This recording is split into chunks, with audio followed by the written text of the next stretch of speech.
आम आदमी पार्टी ने आज बीजेपी के ज़ेर क़यादत रेखा गुप्ता की जो हुकूमत है दिल्ली में, उसमें जो है तकरीबन 600 करोड़ से ज़्यादा रुपए के स्कैंडल का दावा किया है, इंकशाफ किया है।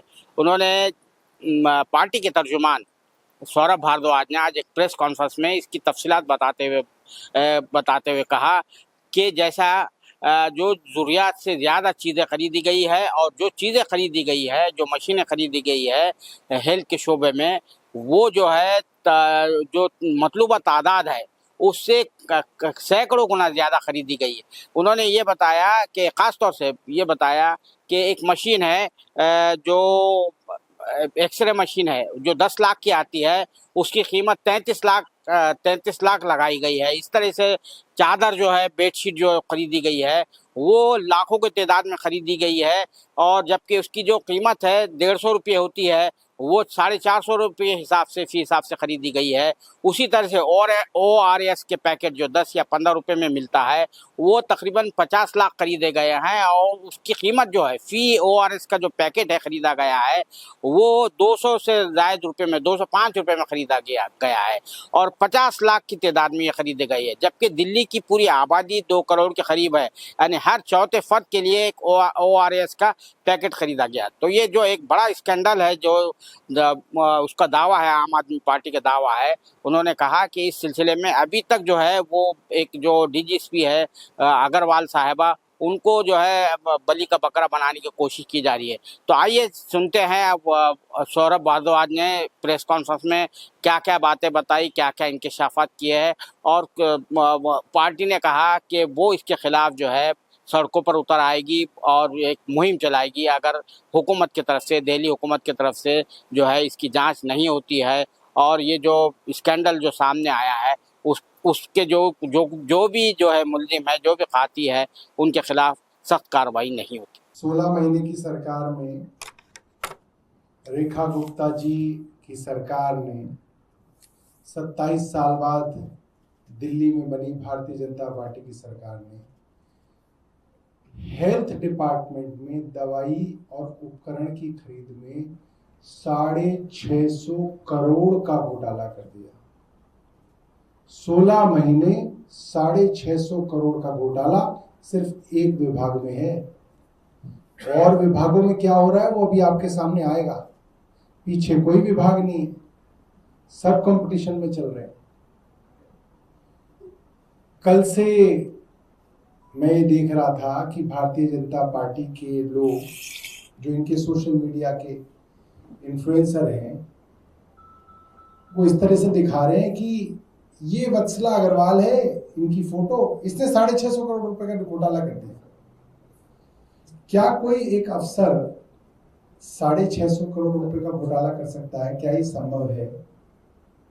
आज मैं आपके सामने वो कागज रखूंगा जिससे साफ होगा कि ये घोटाला किसी एक अफसर द्वारा नहीं, सरकार ने पूरी क्रिमिनल कॉन्स्पिरेसी करके ये घोटाला किया। पहले तो ये समझते हैं कि रेखा, ये माफ कीजिएगा, ये वत्सला अग्रवाल जो हैं, ये क्या थी? ये थी DGHS, director general health services, यानी कि CPA, central procurement agency. CPA जितने भी टेंडर करती है उस सब की देखरेख डॉक्टर वत्सला अग्रवाल के अंदर थी, क्योंकि वो DGHS थी। यानी कि जो भी दवाई खरीदी जाएगी, उपकरण खरीदा जाएगा, कुछ भी खरीदा जाएगा, उसका एक सेंट्रल टेंडर दिल्ली सरकार करेगी। अब इसकी शुरुआत कैसे हुई मैं आपको ये बताता हूं। फरवरी 2025 में इनकी सरकार बनी। फरवरी 2025 में इनकी सरकार बनी। जुलाई 2025 की 10 जुलाई 2025 की मैं आपको मीडिया रिपोर्ट दिखा रहा हूं और ये तमाम अखबारों के अंदर रिपोर्ट हुआ कि दिल्ली सरकार ने एक ऑर्डर निकाला कि अब कोई भी अस्पताल अपना कोई भी सामान खुद नहीं खरीदेगा, CPA खरीदेगा, सेंट्रल प्रोक्योरमेंट एजेंसी ही खरीदेगी। आपको दवाई खरीदनी है, CPA खरीदेगा। चद्दर खरीदनी है सीपीए खरीदेगा, एक्सरे की मशीन खरीदनी है सीपीए खरीदेगा, सब कुछ सीपीए खरीदेगा। ये बाकायदा जुलाई के अंदर ऑर्डर निकाला गया। The Delhi government has begin routing all hospital purchases exclusively from CPA, ending earlier practice of direct procurement by individual hospitals। अलग अलग अस्पताल जो खुद खरीदारी करते थे उसके ऊपर पूर्णतः रोक लगाई गई सरकार द्वारा और कहा गया सीपीए इसको खरीदेगा। उसके बाद क्या हुआ? सीपीए एक डॉक्टर के अधीन था जो डीजीएचएस थी। ये जुलाई में जब ऑर्डर निकला तब जो डीजीएचएस थी वो थी डॉक्टर रति मक्कड़। डॉक्टर रति मक्कड़ के बारे में भी बार बार अखबारों के अंदर छपा कि उनके ऊपर बड़ा दबाव है, उनके ऊपर कुछ दस्तावेजों को साइन करने का, कुछ टेंडरों का दबाव है और इस दबाव के चलते वो नौकरी छोड़ना चाहती हैं। जुलाई 2025 में वह जो डीजीएचएस थी उस समय की, डॉक्टर रति मक्कड़ ने नौकरी से वीआरएस ले ली। कोई सरकारी डॉक्टर वीआरएस नहीं लेता। वीआरएस ली, अखबार में छपा। रेखा गुप्ता जी ने नहीं पढ़ा अखबार, हमने तो पढ़ा और हमने तो ट्वीट भी किया है। 2025 में ही हमने ट्वीट किया है वो अखबार को। और उस वक्त ये ऑर्डर निकाला गया जुलाई में कि सारे की सारी परचेज, सारा का सारा टेंडर सीपीए करेगा। और फिर अगस्त में रेखा गुप्ता जी की सरकार डॉक्टर वत्सला अग्रवाल को डीजीएचएस बनाती है। अब डॉक्टर वत्सला अग्रवाल कहां से आ गई? डीजीएचएस हमेशा से नॉर्म है कि सरकार के अंदर जो हमारे सरकारी डॉक्टर हैं उसमें जो सीनियर मोस्ट लोग हैं, सीनियर मोस्ट डॉक्टर है, उसको डीजीएचएस बनाया जाता है। मगर यहाँ पे डॉक्टर वत्सला अग्रवाल को मुख्यमंत्री और उपराज्यपाल ने डीजीएचएस क्यों बनाया? जबकि उनसे सीनियर 10 से ज्यादा और डॉक्टर थे। उन सबको बाईपास करके डॉक्टर वत्सला अग्रवाल के ऊपर हाथ रखा गया और उनको डीजीएचएस बनाया गया। क्यों बनाया? हमारा सवाल है रेखा गुप्ता जी से, एलजी साहब से। उस वक्त डॉक्टर वत्सला अग्रवाल की विजिलेंस के अंदर शिकायत हमारे विधायक सोमनाथ भारती ने की कि वो दिल्ली स्टेट कैंसर इंस्टीट्यूट के अंदर भर्तियों के अंदर गड़बड़ी कर रही है, भ्रष्टाचार कर रही है। और उस शिकायत पे उनकी विजिलेंस इंक्वायरी चल रही थी। उसके बावजूद आपने उनको इतनी सेंसिटिव पोस्ट पे लगाया। क्यों लगाया? रेखा गुप्ता जी चुप कैसे हैं? एलजी साहब क्यों नहीं बता रहे हैं कि क्यों इन्होंने वत्सला अग्रवाल को चुना इस सेंसिटिव पोस्ट में, जबकि वो एलिजिबल नहीं थी, सीनियर मोस्ट नहीं थी, उनके ऊपर विजिलेंस की इंक्वायरी थी। अब आ जाते हैं इस लूट पे। तो सरकार ने ये माहौल बनाया, सरकार ने ये अपने ऑर्डर निकाल के माहौल बनाया कि सारी की सारी परचेज अस्पताल खुद ना कर सके, सीपीए करेगी। और सीपीए के ऊपर एक तथाकथित भ्रष्ट अफसर को लगाया। सीनियर मोस्ट नहीं थी तब भी लगाया और उनसे आपने काम कराया। अब इन अफसर ने आकर इतने टेंडर करे जिसके अंदर लूट के बारे में जो आजकल छप रहा है वो मैं आपको बता दूं, जो एफआईआर में है। पोर्टेबल एक्सरे मशीन जो 10 लाख रुपए की आती है वो 33 लाख रुपए की खरीदी। और इसकी कितनी मशीनें खरीदी गई? 448 मशीनें खरीदी गई। तो जो 45 करोड़ रुपए की मशीनें आनी थी वो 148 करोड़ रुपए उसके लिए दिए गए। सी आर्म रेडियोलॉजिकल इक्विपमेंट 25 लाख का आता है मार्केट में, उसको इन्होंने 1 करोड़ 10 लाख का खरीदा। आप जब टेंडर करते हैं 25 लाख की चीज तो वो आपको 15 लाख में मिलती है, क्योंकि आप इतनी सारी खरीद रहे होते हैं। मगर यहां आपने 25 लाख की मशीन 1 करोड़ 10 लाख में खरीदी। और जहां पे इन सब मशीनों के लिए 1 करोड़ 75 लाख देने थे, आपने 7 करोड़ 70 लाख रुपए दिए। ओआरएस आपने देखा होगा, रेखा गुप्ता जी रोज ट्वीट किया करती थी कि हमने कूलिंग जोन बनाया जहां पे हम ओआरएस बांट रहे हैं। हर मंत्री इनकी ओआरएस ओआरएस ओआरएस की बात करता था। इससे पहले सरकारों ने नहीं बांटे ओआरएस, यही बांट रहे हैं। क्यों बांट रहे थे भाई? क्योंकि ओआरएस के अंदर मोटी कमाई करनी थी, इसलिए बड़ी तादाद के अंदर ओआरएस खरीदने थे। भाई अब आप अस्पतालों में कितने ओआरएस पिला दोगे मरीजों को? हर एक को ओआरएस ही कोई ना पिलाते रहोगे पूरे दिन रात। तो सरकार ने सोचा कि कैसे ऐसा किया जाए कि खूब ओआरएस खरीदा जाए। उसके लिए खूब ओआरएस बांटना है।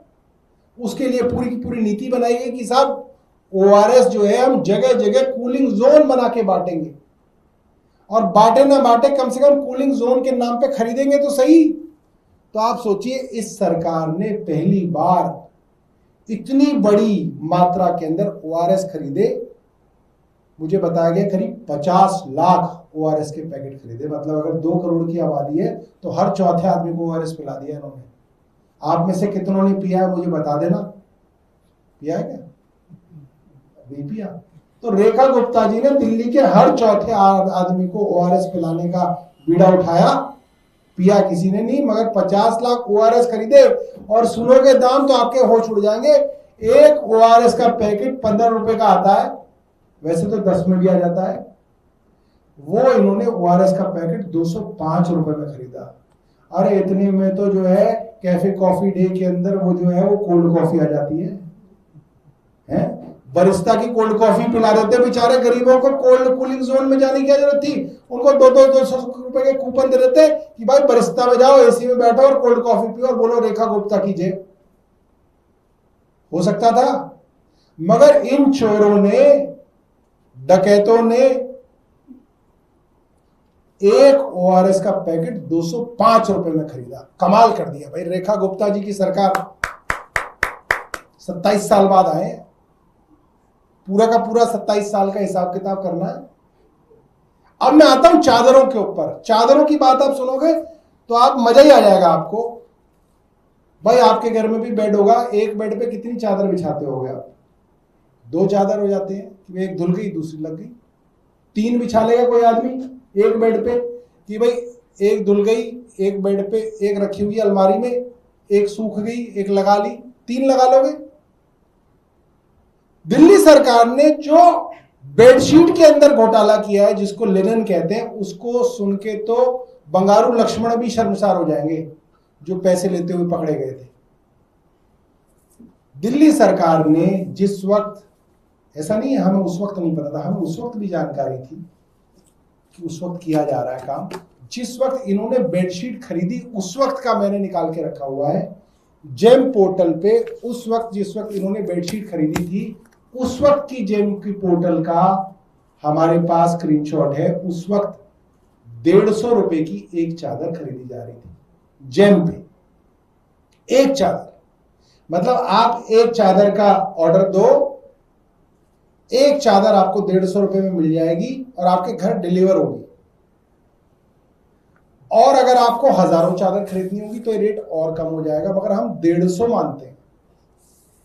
अगर हम 150 भी मान लें तो 150 रुपए की चादर इन्होंने 450 रुपए की खरीदी, 3 गुना रेट।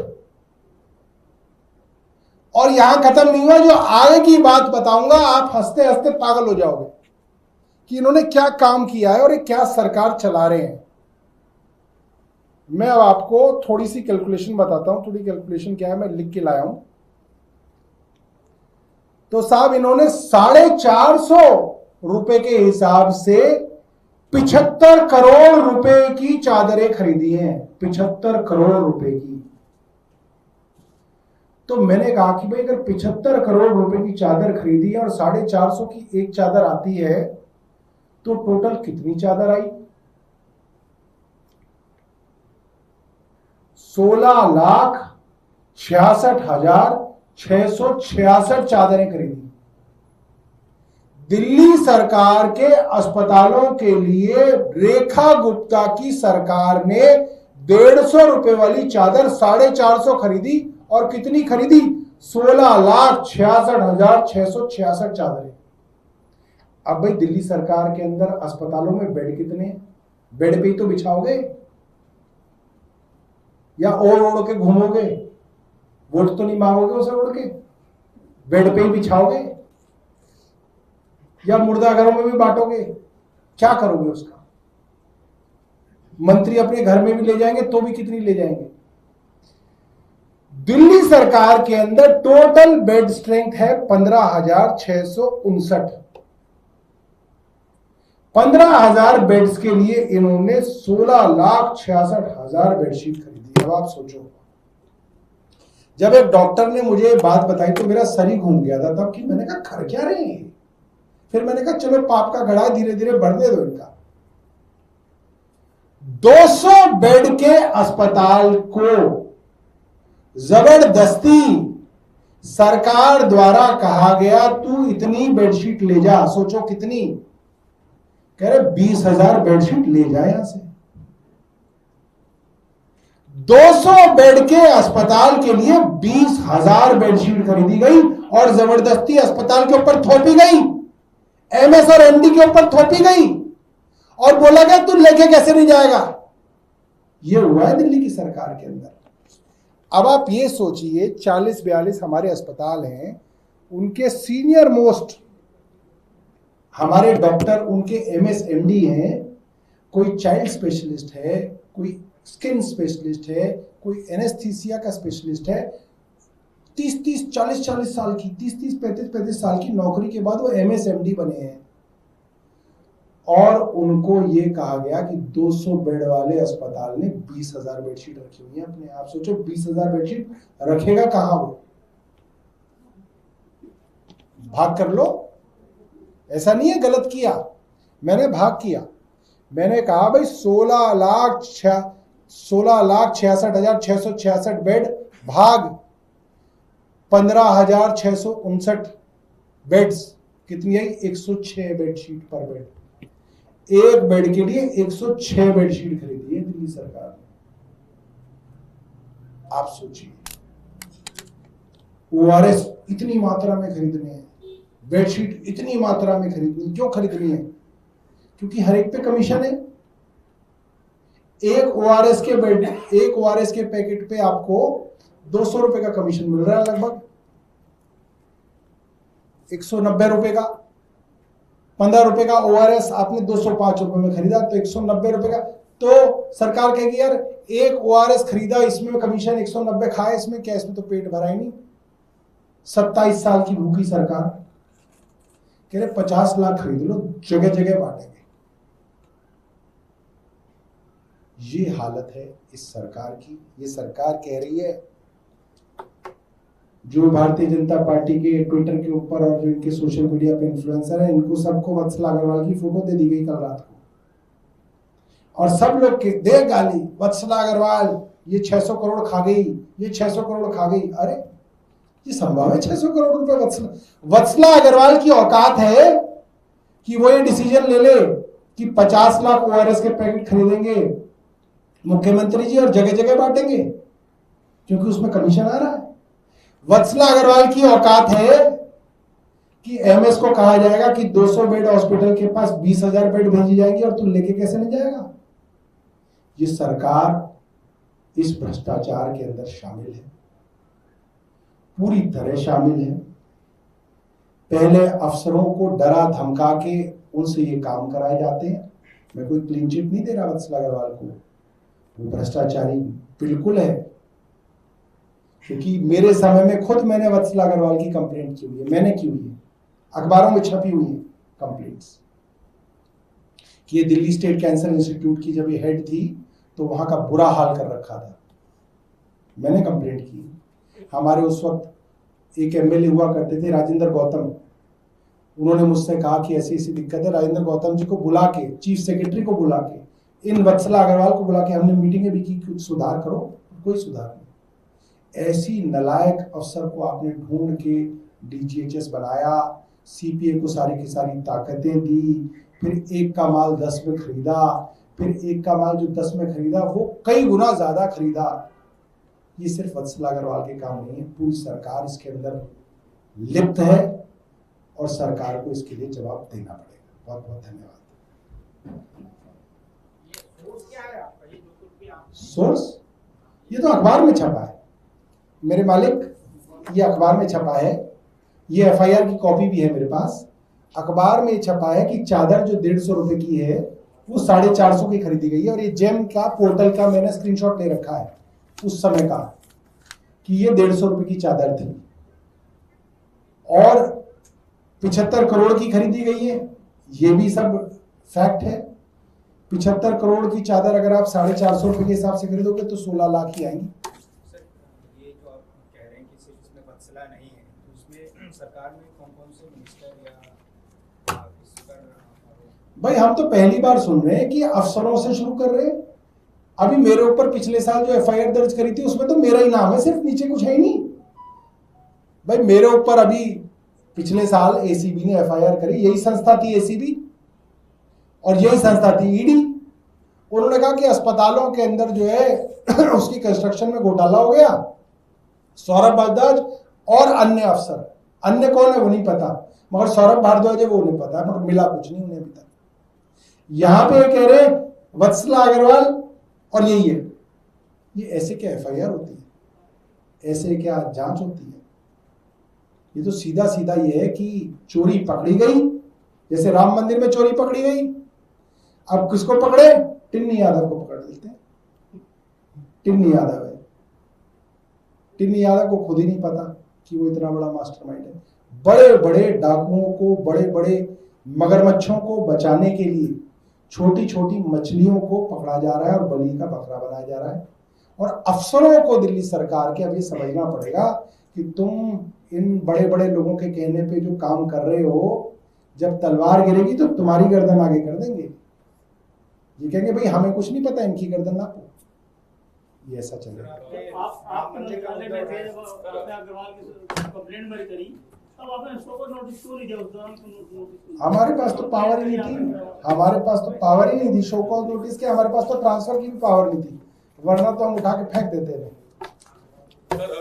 ये तो सब का सब जो है एलजी ने अपने अधीन रख रखा था, मगर अब एलजी इनके तो अब आप देखो ना क्या आया, 7 अफसर सस्पेंड किए रेखा गुप्ता ने। भाई जब मुख्यमंत्री के पास पावर ही नहीं है किसी एक्ट में सस्पेंड करने की, तो रेखा गुप्ता सस्पेंड कर कैसे रही है? भाई मेरे को तो समझ में नहीं आ रहा। आपको पूछना चाहिए भाई कौन से एक्ट से आप ये पावर डिराइव कर रहे हो? कहीं तो लिखा होगा ना, मैं इस पावर को डिराइव करके तुम्हें सस्पेंड कर रही हूं। क्योंकि सब कुछ उनका, एलजी उनका है, तो जहां जिसको चाहे वो सस्पेंड कर सकते हैं। लेकिन सर फाइल तो एलजी और सीएम के पास भी जाती होगी तो बिल्कुल गई होगी। देखो ये जो वत्सला अग्रवाल को डीजीएचएस लगाया गया है, ये सीएम के यहाँ से फाइल गई है, एलजी के पास गई है। तो सीएम और एलजी दोनों इसके अंदर जो है। सर हेल्थ मिनिस्टर की भी इसमें कोई भूमिका? हाँ जी हेल्थ मिनिस्टर की कोई भूमिका इसमें? भाई, अब देखिए ये तो जांच करनी पड़ेगी आपको। हेल्थ मिनिस्टर है, चीफ मिनिस्टर है, एलजी है, कौन कौन शामिल है ये तो जांच करेगी, मगर जांच ओपन एंडेड होनी चाहिए। जांच में पहले ये तय नहीं होना चाहिए अच्छा वत्सला अग्रवाल को बलि का बकरा बनाया जाएगा। जांच इसके चारों तरफ ऐसे नहीं घूमती है जांच।